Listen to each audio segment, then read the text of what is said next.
উসমানে গনি ওই ইহুদির নিকটে গেলেন, ইহুদির পাশে বসে বললেন, শুনেন, আপনার ইনারার পানি আমি কিনবো, কত টাকা নেবেন বলেন? কত টাকা নেবেন? এক ভাগ আমি কিনবো, অর্ধেক অংশ, হাফ, অর্ধেক। ইহুদি দেখলো যে পয়সার বিনিময়ে যখন কিনতে চাইছে, তো মনের মতন যদি দাম আমাকে দেয় তাহলে আমি দিয়ে দেবো। তো তার বক্তব্য যে আপনি বলেন কত টাকা দিবেন।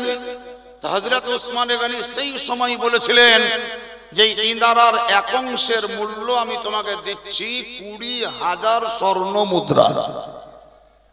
সুবহানাল্লাহ বলবেন না? সুবহানাল্লাহ বলার জন্য আপনাদেরকে খুব রিকোয়েস্ট করতে হবে। 20,000 স্বর্ণ মুদ্রা। এখন বর্তমানে সৌদি আরবের বা আরবে 1 টাকা সমান ভারতের 22 বা 23 টাকা, কোন কোন জায়গায় 25 টাকা। তাহলে 1 টাকা সমান যদি 20 টাকা হয়, তাহলে 50 টাকা সমান হলো 1000 টাকা, আর 100 টাকা সমান হলো 2000 টাকা। তাহলে 20,000 স্বর্ণ মুদ্রা। এর আপনারা ক্যালকুলেশন করেন কত টাকা হচ্ছে। ইহুদির বক্তব্য যে না, এত কম দামে আমি বিক্রি করব না। শেষ পর্যন্ত উসমানে গনি রাদিয়াল্লাহু তাআলা আনহু তার সেই ইনারার একটি অংশ ক্রয় করেছিলেন। সেই পিরিয়ডে, সেই যুগে, সেই জামানায় 35,000 স্বর্ণ মুদ্রা দিয়ে, 35,000 স্বর্ণ মুদ্রা দিয়ে দিলেন। কাগজ কলম লেখা হলো, ডিমিতে শর্তনামা করা হলো। শর্তটা কি? সকাল থেকে সন্ধ্যা পর্যন্ত মুসলমানরা যত পারবে পানি নিবে, সন্ধ্যা লাগলে আর পানি নিতে পাবে না। তারপরের দিন সকাল থেকে সন্ধ্যা পর্যন্ত আমি স্বাধীনভাবে পানি বিক্রি করব। আমি একদিন, তুমি একদিন, তোমার একদিন, আমার একদিন। হযরত উসমানে গনি তাতেই রাজি হলেন। রাজি হওয়ার পর মুসলিম সম্প্রদায়ের মাঝে মদিনাতুল মুনাওয়ারায় মুহাজিরিন ও আনসারদের মাঝে ডিক্লারেশন দিলেন, অ্যানাউন্স করলেন, প্রচার করলেন, প্রসার করলেন, আলোচনা করলেন, সবকে জানিয়ে দিলেন, সবকে শুনিয়ে দিলেন, সকলের কর্ণকুহরে এই আওয়াজটা পৌঁছে দিলেন, হে মুসলিম সম্প্রদায়েরা, মুহাজির হও অথবা আনসার হও, যে ইনারার পানি নিতে গিয়ে তোমাদেরকে পয়সা দিতে হতো, যে ইনারার পানি নিতে গিয়ে লাইনে দাঁড়িয়ে থাকতে হতো, সেই ইনারার পানি নিতে গিয়ে বড় কষ্ট হতো, সেই ইনারার পানি নিতে গিয়ে আগামী কাল থেকে আর কষ্ট হবে না, কাউকে পয়সা লাগবে না। আমি নবীর জামাতা হযরত উসমানে গনি রাদিয়াল্লাহু তাআলা আনহু ইহুদির কাছ থেকে একটা মোটা অঙ্কের টাকা দিয়ে তার ইনারার এক অংশ কিনে নিয়েছি। সকাল থেকে সন্ধ্যা পর্যন্ত যত পারবে তোমরা পানি নিজের নিজের পাত্রে ভরে নেবে। তবে শোনো, এমন ভাবে পাত্রতে পানি ভরবে যেন একদিনের পানি 2 দিন চলে। বুঝা গেল না? আপনাদের এদিকে ওই পাইপ এসছে না, আসেনি? পানির পাইপ আসেনি? মোদির দেওয়া বাড়ি বাড়ি পানি পড়ছে, পড়ছে তো সব সময় পানি পড়ছে, মানে 3 বেলা বোধহয় 3 বার। তো যখন প্রয়োজন তখন পড়বে না, তার জন্য আপনারা কি করছেন? পাত্রতে ভরে নিয়েছেন। কেউ জারে, কেউ বালতিতে, কেউ গামলাতে, কেউ হাঁড়িতে, কেউ কলসিতে, কেউ টাঙ্কিতে, যেমন করে পেরেছেন স্টক করেছেন। স্টক, স্টক মানে জমা করা, জমা করে নিয়েছেন। হযরত উসমানে গনি রাদিয়াল্লাহু তাআলা আনহু বললেন, একদিনে তোমরা এমন ভাবে পানি ভরে নেবে যেন ওই পানিটাই তোমাদের 2 দিন চলে, 2 দিন চলে। তাহলে সন্ধ্যা পর্যন্ত মুসলমানরা পানি ভরলেন, ইনারার পানি শেষ। আবার তল থেকে পানি উঠবে, জমা হবে, তবেই তো ইহুদিরা নেবে। সকালবেলায় ইহুদি যদি এসে দেখছে তো ইনারাই পানি নাই, ওই পানি জমতে জমতে আবার সন্ধ্যা লাগলো, তার মানে সেই দিন আর কোন খরিদ্দারকে পানি দেওয়া হইলো না। কয়েকদিন এইভাবে ট্রাই করে ইহুদি দেখলো যে আমার তো কিছুই হয় না, তো ইনারার দ্বিতীয় অংশ আমার কাছে রাখা না রাখা দুটোই সমান। নিজের গরজে উসমানে গনিকে ডেকে পাঠালো যে এক অংশ তুমি কিনেছো, বাকি দ্বিতীয় অংশটাও তুমি কিনে নাও। কি করবো, হবে পানি তো পাই না। তো কি করব? হযরত ওসমান গনি দ্বিতীয় অংশটাও কিনলেন, মুসলমানদের জন্য সরফ করলেন, ওয়াকফ করলেন। ওয়াকফ মানে জনসাধারণের সুবিধার্থে ছেড়ে দেওয়া, নিজের জিম্মেদারি উঠিয়ে নেওয়া, নিজের কর্তৃত্বকে তুলে নেওয়া, এটাকে ওয়াকফ বলে, ডোনেট বলে। এটাকে আরবি ভাষায় ইসালে সওয়াব বলে।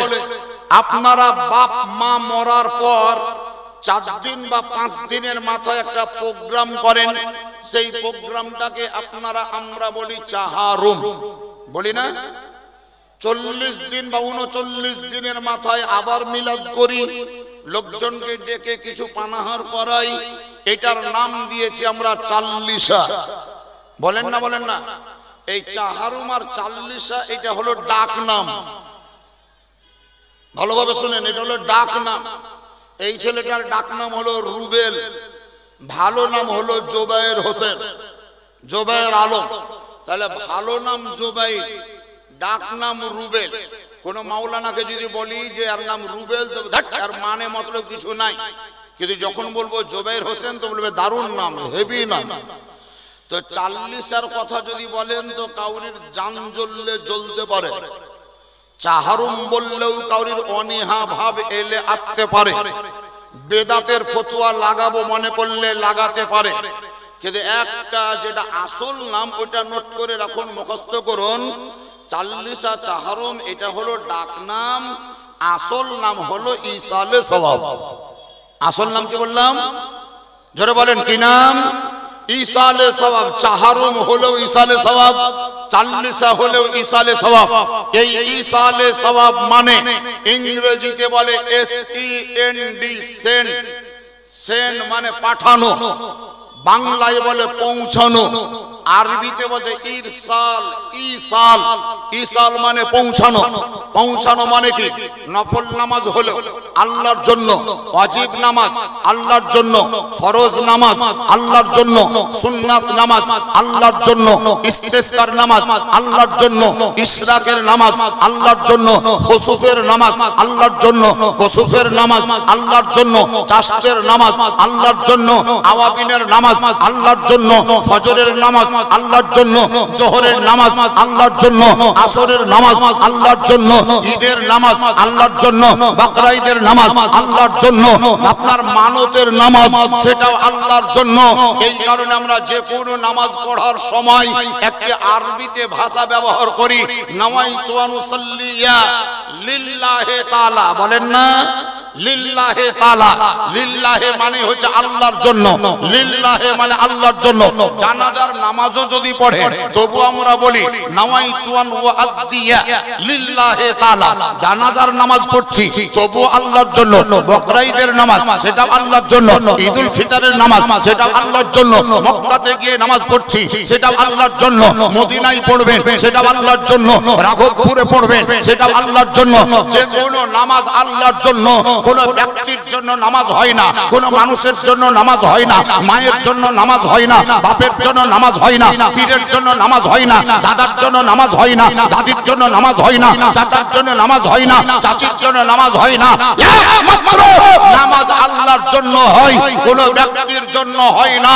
তবে কদরের রাত্রিতে আমি 14 রাকাত নফল নামাজ পড়লাম। এই নফল নামাজ পড়ার পর মুসাল্লায় বসে আল্লাহর দরবারে হাত তুলে আল্লাহকে বললাম, ইয়া রব্বে কায়নাত, হে খাল্লাকে কায়নাত, ধ্যান দেন, হে খাল্লাকে কায়নাত, আমি যে 14 রাকাত নফল নামাজ পড়েছি, এই নামাজ পড়ার বিনিময়ে নেকি তুমি দিবে। বলেন, নেকি কে দেয়? নেকি পঞ্চায়েতের কোন মেম্বার দেয়, ব্লকের কোন সভাপতি, বিধানসভার এমএলএ, লোকসভার এমপি। যদি এমএলএ, এমপি, পঞ্চায়েতের প্রধান মেম্বারদের হাতে এই নামাজ পড়া, কোরআন পড়ার নেকি দেওয়ার দায়িত্ব থাকতো, তাহলে আমার মন বলছে যে নামাজগুলো যে আমরা করতাম আর নেকি ওরাই নিত, নেকি আমাদেরকে দিতই না। রাস্তাতে ভাগ বন্টন শুরু হইতো, যার জন্য আল্লাহ বলছেন তুমি নামাজ পড়বে, নেকি আমি কাউরির হাতে দায়িত্ব রাখিনি, আমি রেখেছি। রোজার নেকি আমার হাতে, যাকাতের নেকি আমার হাতে, জালসার নেকি আমার হাতে, মিলাদের নেকি আমার হাতে, কোরআন তেলাওয়াতের নেকি আমার হাতে। যে যেমন ইবাদত করবে তার নেকি আমি আল্লাহ তোমাকে প্রদান করব। নামাজ পড়লে নেকি কে দিবে? জোরে বলেন, কে দিবে? আল্লাহ।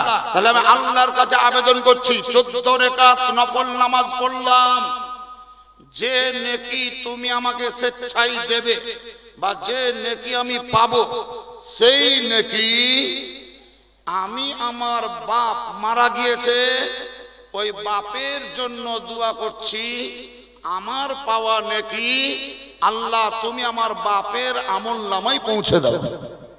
নামাজ পড়লেন কার জন্য? জোরে বলেন, কার জন্য পড়লেন? আল্লাহর জন্য। কিন্তু নেকিটা দিচ্ছেন কার জন্য? বাপের জন্য। তাহলে আপনি নেকি পেয়েছিলেন 1 লাখ অথবা 2 লাখ, 50,000, 25,000, 10টি, 20টি বা 30টি, যাই পেয়েছিলেন সেই নেকি আপনার বাপের আমল নামায় পৌঁছে যাবে। এটা নবী পাক বলেছেন।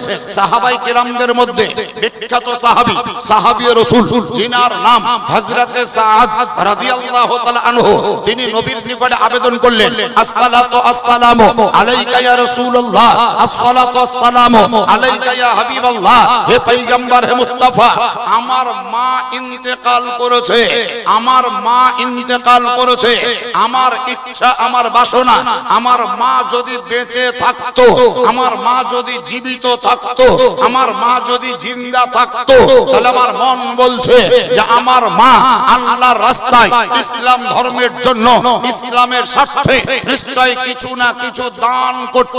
কিন্তু যেহেতু মা নেই, মারা গিয়েছে, আমি তার সন্তান হিসাবে মায়ের পক্ষ থেকে যদি কিছু দান করব মনে করি, তাহলে দান করা চলবে কিনা?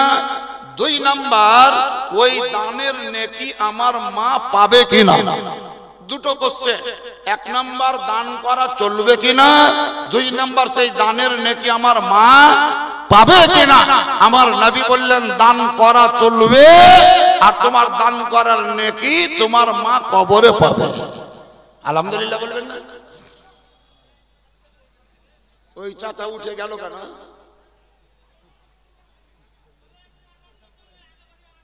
পঁয়ত্রিশ মিনিট হলো আসা। এই 35 মিনিটের মধ্যে উঠবোস করিয়ে দিল। এই প্যান্ডেলে প্রচুর টাকা খরচ, এই স্টেজে অনেক টাকা খরচ, লাইটিং করতে, মাইকিং করতে, পোস্টার ছাপাতে, হ্যান্ডবিল করতে অনেক টাকা খরচ। আমরা যারা আলেম সম্প্রদায় এসছি বা আগামী কালকে আসবেন, এনাদের পিছনে একটা মিনিমাম না হলেও কিছু খরচ একটা আছে। সেই খরচ কিন্তু আপনারাই করেছেন, আপনাদেরই করা খরচ। এই খরচ করার পর যদি বক্তব্য বক্তাদের না শুনেন, আর তাদের বক্তব্য শুনে যদি সমাজের উন্নয়ন না হয়, উন্নতি না হয়, ঈমান যদি মজবুত না হয়, নেকি যদি পাওয়া না যায়, তাহলে সভা করা না করা দুটোই সমান হবে, খরচ করা না করা দুটোই সমান হবে। আমি অনুরোধ করব, বড় মেহনত করে আপনাদের সভায় এসেছি। ওই কালো চশমাওয়ালা চাচা কই গো? 100 টাকা দিয়ে গেল, কি নাম বললে? নূর ইসলাম। আপনার নাম কি ভাই? 1000 না 2000 আছে? 2000। কি নাম? সামাউন শেখ। ভালো নাম, সামাউন শেখ। 2000 টাকা উনি দিলেন মসজিদের জন্য।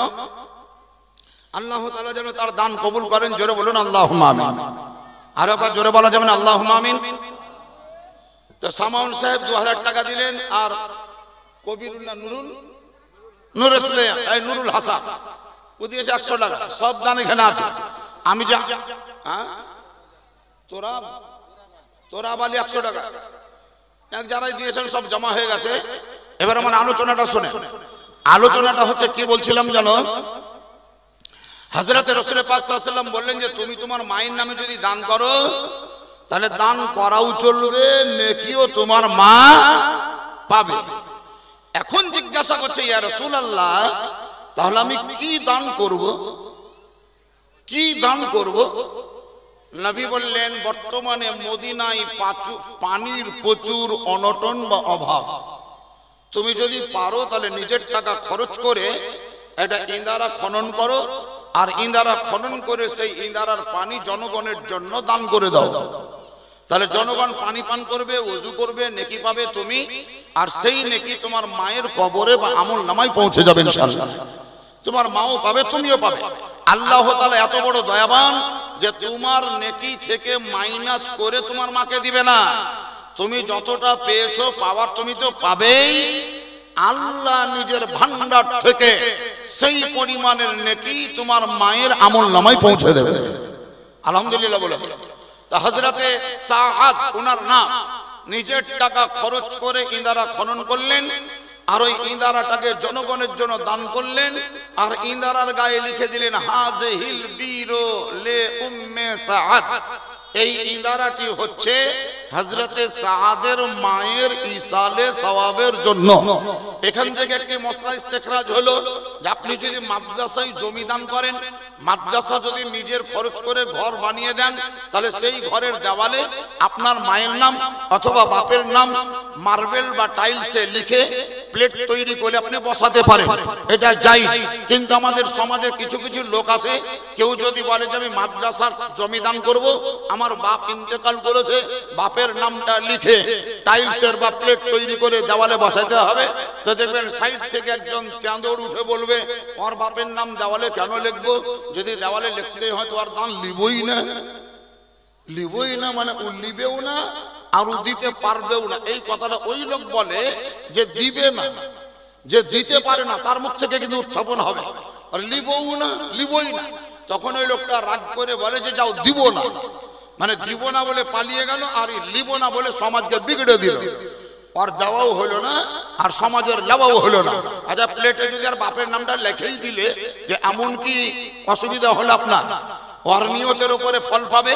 যদি নিয়ত হয় নাম কামানো, সেটা আল্লাহ দেখছে, যদি নিয়ত হয় নেকি পাওয়া, সেটা আল্লাহ দেখছে। যা হোক, বলছিলাম বাপ হযরতে সাআদ রাদিয়াল্লাহু তাআলা আন নিজের মায়ের উদ্দেশ্যে ইন্দারা খনন করে জনগণের জন্য সাফ করলেন, ওয়াকফ করলেন, বললেন যে এটা জনগণের জন্য আমি দান করে দিলাম। তার মানে এটা ইসালে সওয়াব হলো, ইসালে সওয়াব হলো।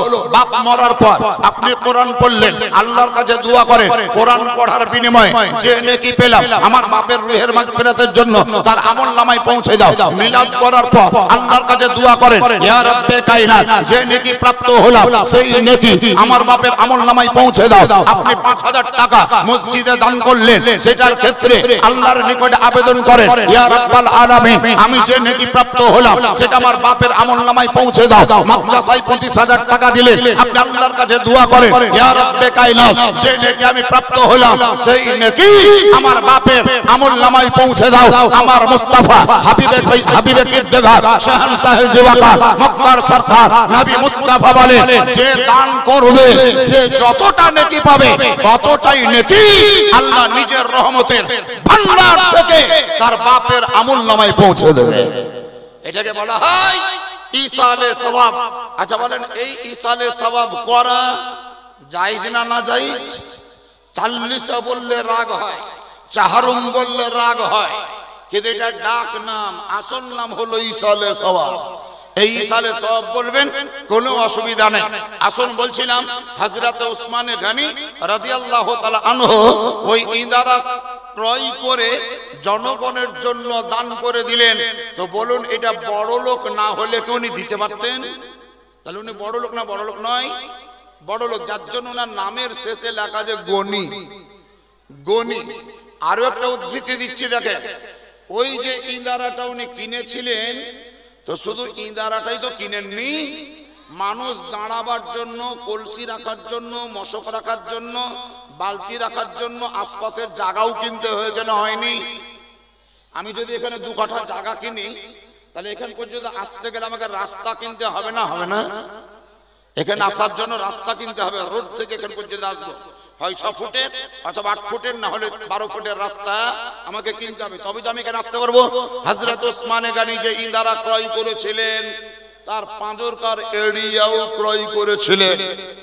এই ইন্দারার আশপাশে যে জায়গা, প্লট, ফিল্ড, জমিন, সেই জমিনে তিনি কর্মচারীকে দিয়ে খেজুরের গাছ লাগা করিয়েছিলেন। খেজুরের গাছ, খেজুরের গাছ লাগাও। খেজুরের গাছ লাগাতে লাগাতে লাগাতে খেজুরের গাছের পরিমাণ হলো 1550 পিস। কত বললাম? 1550 পিস, মানে 1550। তাহলে 1550টা যদি খেজুরের গাছ থাকে, তাহলে সেই গাছের মাধ্যম দিয়ে বাৎসরিক একটা ইনকাম হবে না? হবে না? হবে না? কিছু না কিছু ইনকাম তো হবে, 5000, 10000, 20000, যাই হোক। ওসমানে গনি রাদিয়াল্লাহু তাআলা সেই যুগে সেই সময়কালে এলান করেছিলেন যে ইঁদারা ক্রয় করে আমি জনগণের জন্য সাফ করে দিয়েছি, দান করে দিয়েছি। যেই জায়গাতে খেজুরের গাছ লাগালাম, বাগান তৈরি করলাম, ওই জায়গাটাও তো ওই ইঁদারারই আন্ডারে পড়ে। সেহেতু এই গাছের ইনকাম আমি নিব না, বছরে যা ইনকাম হবে সেটা মুসলিম ফান্ডে জমা হবে। মুসলিম ফান্ডে জমা করার জন্য উনি রেজিস্ট্রেশন করে দিলেন, রেজিস্ট্রি হয়ে গেল। তাহলে বাগানের ইনকাম মুসলিম ফান্ডে জমা হলো। আরো একটি শুনেন, তিনি একটা হোটেল তৈরি করেছিলেন, হোটেল মদিনায়। হোটেলটির নাম হলো ফন্দুক। আরবিতে এমনিতে ফন্দুকুন মানে হোটেল, কিন্তু ওনার সেই হোটেলের নামই রেখেছিলেন ফন্দুক। তিনি বললেন, শোনো, এই হোটেলের ইনকাম আমি একটিও পয়সা নিব না। দিনের শেষে সন্ধ্যাকালে ইনকামের ব্যয়ের হিসাব করে, খরচপাতি মাইনাস করে ইনকাম যদি দেখো 2000 হয়েছে, তাহলে 1000 টাকা সঙ্গে সঙ্গে সেই দিন per day income, per day মানে প্রতিদিনের ইনকাম, প্রতিদিন গরিব মুসলমানদের মাঝে বিতরণ করে দিবা। আর বাকি অর্ধেক যে টাকাটা থাকবে সেটাই গচ্ছিত মুসলিম ফান্ডে জমা করবা। তাহলে সেই দিন জমা করতে শুরু করলেন বাগানের ইনকাম আর হোটেলের ইনকাম। সেই ইনকাম কিন্তু বন্ধ হয়নি, এখনো চলছে। যার জন্য ইসলামের ইতিহাস পড়বেন, তারিখে ইসলাম পড়বেন, হিস্টোরি অফ ইসলাম পড়বেন, দেখতে পাবেন মদিনাতুল মুনাওয়ারায় যে সমস্ত সরকারি দপ্তরগুলো আছে, মিউনিসিপ্যালিটি আছে, পৌরসভা আছে, ওই সমস্ত দপ্তরে এখনো পর্যন্ত যে কারেন্টের বিল আছে, কারেন্টের বিল আপনার বাড়িতে এলে কারেন্টের বিল আছে আপনার নামে, আপনার রাঘবপুরের মসজিদে কারেন্টের বিল আছে সেক্রেটারির নামে, আমার মাদ্রাসার কারেন্টের বিল আছে আমার নামে, কাউরির কারেন্টের বিল আছে দাদুর নামে, কাউরির কারেন্টের বিল আছে মাদ্রাসার নামে, কাউরির কারেন্টের বিল আছে মসজিদের নামে। কিন্তু কসম খোদা, এখনো পর্যন্ত হযরত ওসমান গনির ওই খিলাফতের পিরিয়ড থেকে আজ অবধি সরকারি দপ্তরে যে কারেন্টের বিল আছে ওটা অন্য কোন ব্যক্তির নামে আসে না, বরং হযরত ওসমান গনির নামে আসে। ওনার নামে সেই কারেন্টের বিল আছে এবং ওনার সেই ফান্ড থেকেই ওই কারেন্টের বিল পেমেন্ট করা হয়। মুহাদ্দিসিন হযরত, মুআররিখিন হযরত তিনারা বলেছেন ওসমান গনির এত ফান্ড জমা আছে, এত ফান্ড জমা আছে, যেই ফান্ড কিয়ামত পর্যন্ত ফুরাবে না। সুবহানাল্লাহ বলবেন না? কিয়ামত পর্যন্ত ফুরাবে না, এত বড় ফান্ড আছে তিনার। হে মুআজ্জাজ সামাইনে কেরাম, তাহলে যে ওসমান গনি সাহাবী রাসূল, জান্নাতি হওয়াতে কোনো সন্দেহ নাই, জান্নাতি হওয়াতে কোনো শিকায়াত নেই, জান্নাতি হওয়াতে কোনো ক্লেম নেই, জান্নাতি হওয়াতে কোনো সুবহানাল্লাহ শক্ক শুভা নেই, জান্নাতি হওয়াতে কোনো রকমের সন্দেহান নেই। যে নবী আকা মুস্তাফা হযরত আবু বকর সিদ্দিককে বলেছিলেন তুমি জান্নাতি, ওমর ফারুককে বললেন তুমি জান্নাতি, ওসমান গনিকে বললেন তুমি জান্নাতি, হযরত আলীকে বললেন তুমি জান্নাতি। যে ওসমান গনিকে বীরে রওমা কিনে দান করার পর আমার নবী বলেছিলেন আজকের পর থেকে তুমি যাই করো, তুমি যাই করো, আল্লাহ তোমার আমল নামায় আর কোনো গুনাহ লিখবে না, কোনো গুনাহ লিখবে না, কোনো গুনাহ লিখবে না। এই যখন পাওয়ার তিনি পেয়ে গেলেন, তারপরেও দেখা গেল ইবাদতের পরিমাণ তিনি কমাননি, বরং সেই দিন থেকে ইবাদতের পরিমাণকে আরো বৃদ্ধি করেছিলেন। যে ওসমান গনি জান্নাতি হওয়ার ক্ষেত্রে গ্যারান্টি থাকা সত্ত্বেও তিনি সুবহানাল্লাহ ইসালে সওয়াবের উদ্দেশ্যে বাগান তৈরি করে গেলেন, ইসালে সওয়াবের উদ্দেশ্যে হোটেল রেখে গেলেন। বলেন ইসালে সওয়াব করা জায়েজ না না জায়েজ? জোরে বলেন। আজকে যে জালসাটা হচ্ছে ভাবিয়েন না যে শুধুমাত্র কালেকশনের জন্য। এটা আপনাদের গোটা রাঘবপুর গ্রামের ছোট বড় নারী পুরুষ দাদু দিদি দিদা ফুফু মাসি খালা শ্বশুর শাশুড়ি নানা নানি যারা ইন্তেকাল করেছে, বাপ মা ছেলে মেয়ে বহু জামাই বেটি, সকলের ওই ইন্তেকাল করা ব্যক্তিদের ইসালে সওয়াবের উদ্দেশ্যে এই জালসা। আল্লাহ রাব্বুল আলামিন দুই রাত্রির এই জালসাকে নিজের নিকটে যেন কবুল করেন, মঞ্জুর করেন। সকলে উঁচু আওয়াজে বলে দিন আল্লাহুম্মা আমিন। তাহলে হযরত উসমানে গানির নামের শেষে এই গানি লেখা কেন বুঝতে পারলেন? বড় লোক ছিলেন তার জন্য। আরো একটি তিনার পদবি পাবেন, উসমানে গানি জুন্নুরাইন। জুন্নুরাইন বলিও না, জুন্নুরাইন। জু মানে ওয়ালা, নূরাইন এটা তাসনিয়ার সেগা। বাংলায় বচন হলো দুই প্রকার, এক বচন বহু বচন, কিন্তু আরবিতে বচন হলো তিন প্রকার, ওয়াহিদ তাসনিয়া জামা। বাংলাতে এক বচনের পরে বহু বচন না বলে আপনি দ্বিবচন বলতে পারেন। একটা লোক মানে এক বচন, দুইজন মানে দ্বিবচন, তিনজন মানে বহু বচন হয়ে গেল। তো জুন্নুরাইন মানে হচ্ছে দুটি নূরওয়ালা। কি বললাম? দুটি নূর, জোরে বলেন, দুটি নূর ওয়ালা। হযরত উসমানে গানিকে বলা হয় জুন্নুরাইন মানে দুটি নূর ওয়ালা। কেন? মদিনা থেকে হিজরত, আপনার মক্কা থেকে হিজরত করে আসার পর মদিনাতুল মুনাওয়ারায় উসমানে গানির সঙ্গে আমার নবীর একটি মেয়ের বিবাহ হয়েছিল। যেই মেয়েটির সঙ্গে প্রথমে বিয়ে হয়েছিল আবু লাহাবের বেটা উতবার সঙ্গে, কিন্তু নবী কলেমার প্রচার শুরু করলেন, ইসলামের প্রচার শুরু করলেন, যার জন্য আবু লাহাব তার বেটার উপরে প্রেসার তৈরি করলো, চাপ সৃষ্টি করলো, হুইপ দিল যে যে মোহাম্মদ ইসলামের প্রচার করবে, আমাদের ধর্মের বিরুদ্ধে মন্তব্য করবে, তার মেয়ে আমার বাড়িতে বৌমা হিসাবে থাকবে, আমি কোনো মতেই মেনে নিতে পারবো না। অতএব তুই তার মেয়েকে তালাক দিয়ে দে, তালাক দিয়ে দে।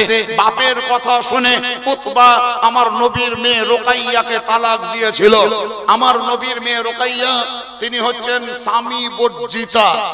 স্বামী বর্জিতা মানে মুতাল্লাকা, যাকে আরবিতে মুতাল্লাকা বলে, বাংলায় তাকে স্বামী বর্জিতা বলে, মানে স্বামীর তালাক দেওয়া মেয়ে বা স্ত্রী।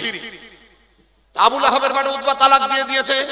মদিনাতে আসার পর আমার নবী মুস্তাফা সেই রুকাইয়ার সঙ্গে উসমানে গানির বিবাহ দিলেন।